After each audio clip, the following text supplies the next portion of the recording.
Hey, what's up you guys? My name's Tyler Rugge. Welcome back to my YouTube channel. Today I'm coming at you with yet another reaction video. So this time, however, I'm reacting to I guess you could call it a documentary. I would use the word documentary very loosely in this case because this video we're about to react to is extremely biased and spreads a lot of misinformation, which I guess some documentaries tend to do anyways.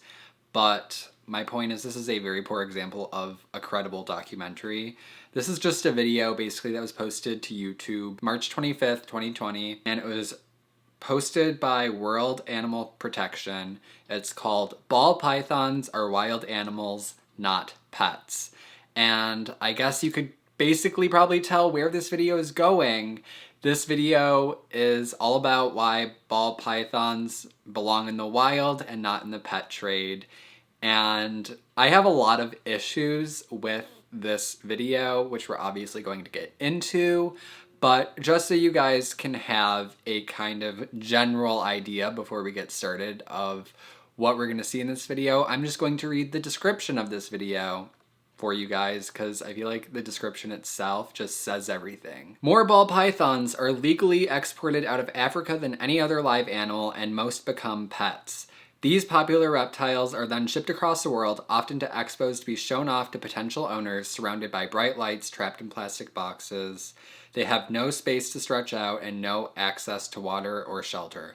Once brought and taken home, they're denied the freedom of a life in the wild forever. Beyond the terrible suffering of wild animals, this global trade is endangering people too. Wildlife exploitation makes pandemics like coronavirus much more likely, which affect the whole world. Ball pythons are wildlife, hashtag not pets. So this was posted probably like a few weeks after the coronavirus was like a widespread issue in the United States. And they're somehow trying to make a connection between ball pythons being kept as pets to a pandemic starting, and I really don't know how there's any correlation there because the coronavirus started in China with people eating exotic animals. I think it had something to do with bats or the pangolin or something, but it's important to note that ball pythons are not known to harbor any diseases like that that could start a pandemic, and keeping them as pets, there's really no risk like that. So they're just trying to fearmonger and get people to have a biased opinion on ball pythons by making them somehow associated to the pandemic when really there is no correlation. Anyways, obviously we're going to get more into a lot of stuff as we watch this video, but for anyone who's new here, hello, my name's Tyler. I have a lot of pets. I have 2 ball pythons, and I know a lot of people in the reptile industry. I know a lot of breeders and hobbyists, and I'm just pretty familiar with the reptile keeping world, and so I just am aware of a lot of the BS in this video that isn't true. So we're gonna just watch it and go through it. We're not gonna watch the whole entire video in its entirety. It's 23 minutes, and I feel like a lot of it isn't that relevant. But if you guys wanna go look it up and watch it, go ahead. But I'm just gonna be kind of going through the parts that I really want to talk about. Anyways, let's just get straight into it. So, I'm really excited. Not really.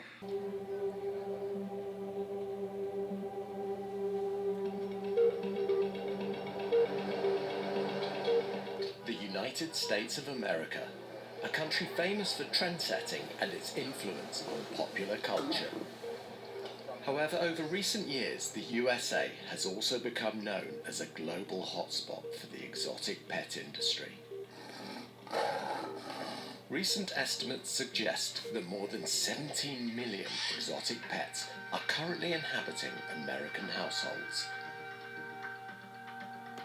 Alright, so we're just gonna stop here just so I can note really quick that this video is about ball pythons, and they're showing footage of tigers, a sloth, parrots, a bunch of very unrelated things, and you're gonna notice this is a pattern in this video, is they often use things that are completely unrelated to ball pythons in the pet industry to make people feel some sort of way and kind of form an opinion, even though it's not actually relevant to the topic. So obviously, we can probably all agree that tigers don't belong in the pet trade. Like, your average person should not have a pet tiger. But ball pythons, way different than tigers in every single way possible. Probably ball pythons are the easiest animal you could possibly care for, arguably, like easier than a dog even, which is the most common thing ever. So yeah, it just doesn't really make much sense, and they're obviously just trying to pull your heartstrings, and like, it's just stupid, basically. It's just like there's no correlation, so why are you even showing that? This is obviously probably directed towards people who have absolutely no knowledge about reptiles, so they're gonna be like, wow, tigers don't belong in the pet industry, so ball pythons must not belong either, which obviously doesn't make a ton of sense, but let's continue. We headed to one of the many regional reptile expos occurring regularly across the country. Hopefully here we'd be able to find out exactly what was happening with pet reptiles in the USA. It's almost like being in a supermarket for reptiles. So there's just row upon row of shelves or boxes or tubs filled with exotic animals. Whilst there was an enormous variety of reptiles on display, one species was clearly much more popular than any other. Later on, we had a chance to put what we had seen into perspective. How stressful do you think it would be for the snakes to be under these bright lights all day, to be constantly picked up by people, to have no access to food, no access to water? It would be extremely stressful for them to be in those kinds of conditions. These animals are not being allowed to display their instincts, their natural instincts. They aren't in any kind of natural setting that allows them to fully extend, which is what they do when they eat. Doesn't allow them to explore. There isn't the proper, enrichment. Okay, I'm just gonna stop it right there. So they're talking about reptile expos. And again, someone who doesn't know about the reptile industry might not be aware of what exactly a reptile expo is or what goes into it. So one thing is, they're talking about the way ball pythons are kept at expos as if that's how they are kept all of the time, and that's not true. Expos are literally just a place for breeders to display their snakes for one day, and sometimes expos are a couple days. The snakes are just temporarily on display in display cases that they're only in for the expo and for people to buy them, and then when they're purchased and taken home, or when the breeder takes them back if they didn't sell anything, they go back into their regular enclosures, and people usually keep their ball pythons in enclosures where they can fully stretch and where they have lots of enrichment. And if you don't keep your ball python in an enclosure where it can stretch out and where it has enrichment, then usually you're considered not a very good reptile keeper. Like, the way ball pythons are kept at expos and displayed is not standard for how they're cared for. Not to mention, they're like, oh, well, they don't have access to food and water while they're on display at the expo. They don't need access to food and water all the time. Obviously, at home, my ball pythons have a water dish I keep in their cage all the time, but they can go a few hours at an expo without any water and they will be completely fine. As for food, snakes eat like once a week to once a month, and they can go months without food. You're not gonna keep like a little dish of kibble in there for a snake, that just doesn't make any sense. And again, they're just trying to get people who don't know anything about snakes to feel really bad for them, even though they have no idea what they're talking about. So keep in mind, nothing they're saying really makes any sense or has any logic backing it up. Like, it just doesn't make sense. Snakes eat mice and rats. You're not gonna keep it in the little case with like a mouse next to it in case it gets hungry. That's just not how it works. Do you think that there is a perception that snakes aren't sentient beings? To most of us, they're not cute, they're not cuddly. I'm gonna have to disagree with you. I think snakes are really cute and cuddly, so you're wrong. All of the exhibitors that we spoke to yesterday, including this gentleman, said that they were breeding ball pythons. But do you know anything about the import of these snakes? There is still a very large market for wild-caught snakes. If you go online, you're able to purchase them with no problem. So they may not have been for sale yesterday when we were observing them, but it is entirely possible that the wild-caught snakes were part of that breeding process at some point. First of all, she admitted that none of the snakes at the expo were wild caught. Let's just start with that. She said you can go online and buy wild caught snakes, which is true. There are snakes and there are also other types of reptiles that you can purchase wild caught a lot of the time. And then they go on to say, oh, well, there's a very good chance that at one point they used wild caught snakes to breed these. Obviously, they used wild caught snakes at one point. Like, where do you think they came from originally? They obviously came from the wild. Kind of like how the dogs that you have in your home at one point are from wild caught animals. Like, every animal was at one point from a wild animal. Normal population of people know almost nothing about the snakes. They only know that they are carnivores, they're eating rats or mice, and they need temperature. This is maximum knowledge that we unfortunately still have. People aren't providing them with basic animal welfare. Yes, and people still don't think that they are sensitive and they suffer from bad conditions. This is very common, unfortunately. So now this veterinarian is trying to say that he doesn't think most people know that ball pythons can suffer from being kept in bad conditions, and that all we know about them is that they eat meat and that they need heat. We know a lot about ball pythons. We know that they need a decent sized enclosure that they can explore in. We know that they need enrichment. We know that they need water. We know that they eat mice and rats. We know the temperature. We know that they need humidity and shedding. And there's just a lot that goes into keeping them that we know about.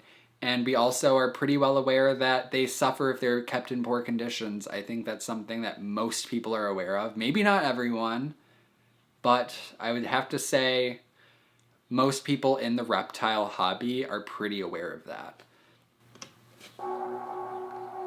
With the injured python receiving its much-needed treatment, Sid made some phone calls and managed to set up a visit to a snake breeder's house in the centre of the city. Entering the cramped apartment, we were met with snakes stacked in drawers and boxes from the floor to the ceiling. Oh my word. Well, I'm certainly no expert in this area, but I don't think it's too much to say that these snakes definitely don't have enough room. So I think we can agree that the breeder they showed probably isn't keeping a lot of these snakes in the best condition. However, showing one snake breeder that's bad does not mean that all snake breeders are bad and all snake breeders keep their snakes in those conditions. I know a lot of breeders that take wonderful care of their snakes. Ouida, Benin, birthplace of voodoo and the natural habitat of wild ball pythons. So what's the history of this temple? Le python est principalement vénéré à Ouida et un peu partout aussi dans le Bénin, parce que c'est un serpent protecteur. C'est l'animal de la clairvoyance. C'est l'animal qui a ouvert les yeux à l'homme. I would like to show you some pictures now on my phone, if that's okay. These images were taken at a reptile expo in America, and this is how people are selling pythons and taking care of them. That's not how people are taking care of them. That is how people are displaying them for a day at an expo. Following the python priest's lead, I went to investigate the markets on the outskirts of town. Despite covering stories on human-wildlife trade for more than a decade, nothing could prepare me for what I was about to find. Oh my soul. I have never seen anything like this. We've got baboon head, catfish, dog, crocodile.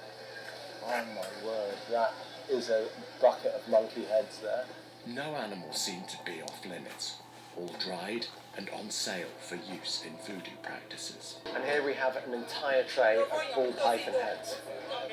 Perhaps these animals aren't quite as revered here as I thought they were. Again, I would just like to know how showing this open air exotic animal market in any way pertains to the original topic of ball pythons are wild animals, not pets. They're just trying to show as much shocking footage as they can to make you feel bad and put you in a negative mindset towards what's going on, when in reality, what they just showed for the past couple minutes is completely unrelated to the topic at hand. It just, why are you showing this? It has nothing to do, you're not proving your point. Edith, what can you tell me about the python situation here in Ghana? So over the last 40 years, we are talking of over 3 million ball pythons having been exported from West Africa to the rest of the world. A majority of these go to the US. And if you look at the CITES database, ball pythons are the single most traded live animals from Africa. So how are the snakes making it out of Africa and then all over the world and in such large numbers? In order to export these sorts of numbers and consistently, you've got to be very organized. So what happens is that there are several ball python farms. Hunters or collectors go out in the wild and collect pregnant female pythons and bring them to the ranches. Heading to the outskirts of the city, I went to meet up with the only rancher who was willing to speak to me. How many ball pythons do you have at the moment? 4 snakes, 4 ball pythons in total, or 4 pregnant ones? No, 3 pregnant ones in 1 year. And where do all the snakes come from? So do you have like a team of people collecting them? Yes. And how many snakes might you get then when it's breeding season? If you are able to collect a total of, let's say, 500 of those, then you are looking at 3,000, 3,500 babies. Are all of them then shipped out? No, you have to, we'll be releasing 10% of the total hatching back into the wild, the locations where the mothers were collected. With the farms confirming the collection of wild pythons for ranching to supply the international exotic pet trade, one question remained. How exactly were these pregnant snakes really being taken from the wild? Like when we see the python, then small people, some will go in them. Can you tell what it is from the smell? Yeah, you can tell. Oh, it's gone this way. So now we're going to follow it and see if they find the snake. Okay, so that's its tracks right there. I know it's in the burrow.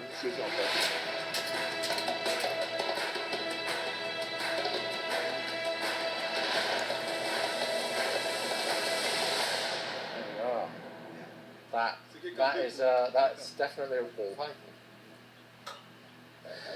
And the guys are primarily looking for ball pythons. They're either born into a life of misery, or they're pulled from the wild, exploited and transported there. And the driving force behind all of this? Us, the consumers. Big sigh.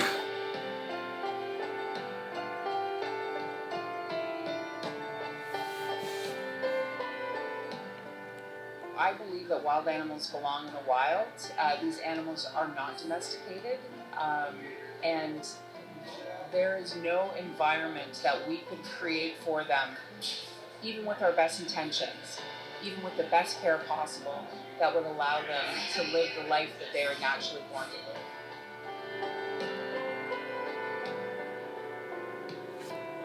That's not true.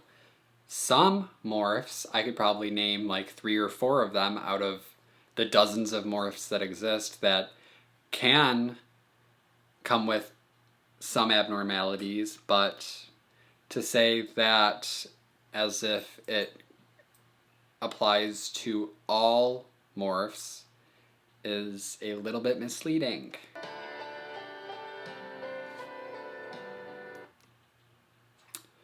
This applies to markets that sell animals that are to be consumed and not ball pythons being kept as pets, and is completely unrelated and is fear-mongering because ball pythons do not harbor diseases like COVID-19 and never have. Alright. Yikes. So I am refilming the end of this because there are more points that I didn't talk about originally that I did want to touch on.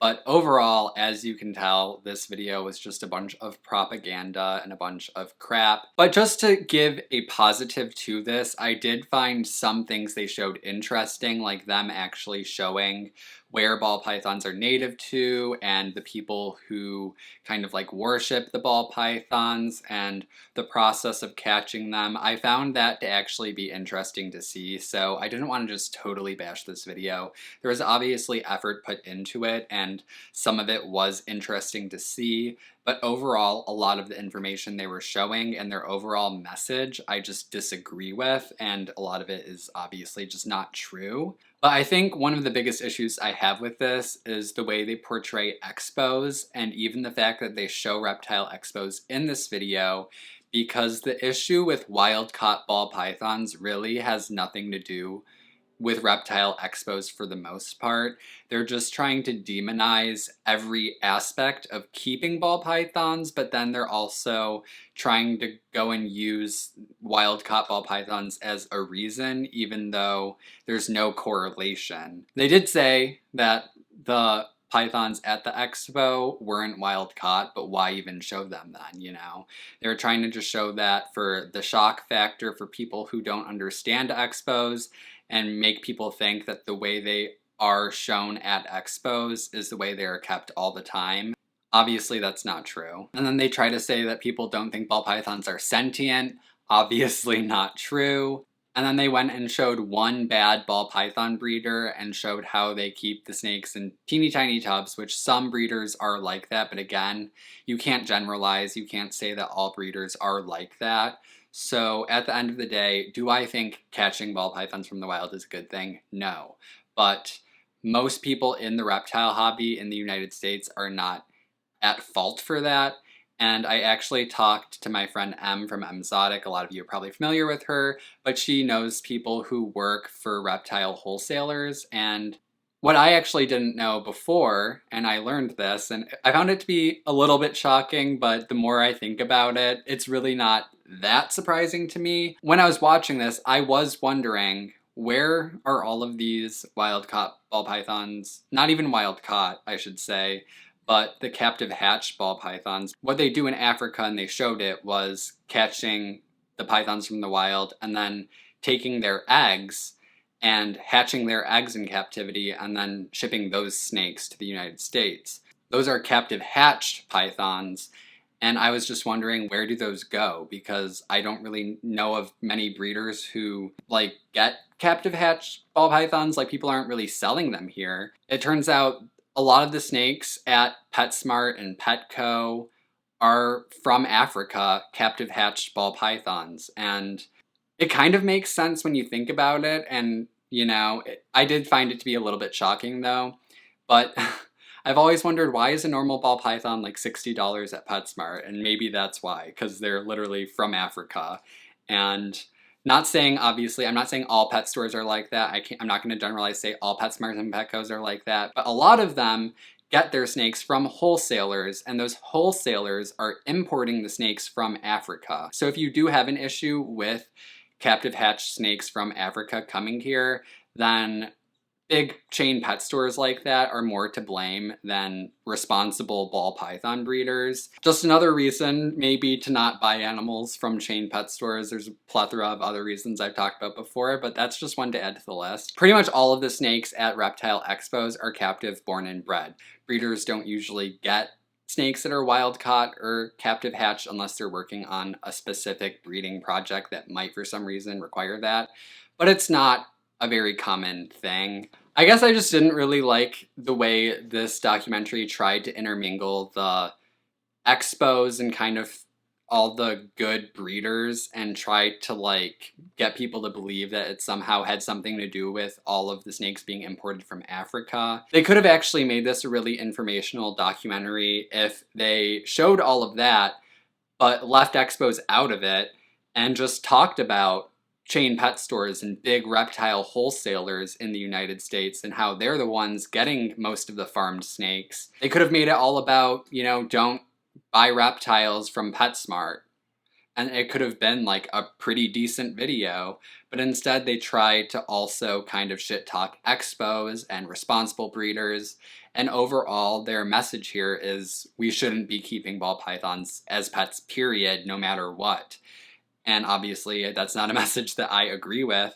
I think that's my biggest issue with this at this point, is just the way they misinterpret expos and scare people off from going to expos, because if anything, if you're going to get a pet reptile, whether that be a ball python or any other reptile really, you should be going to an expo or just a good responsible like local breeder in general. You shouldn't obviously be going to chain pet stores or wholesalers.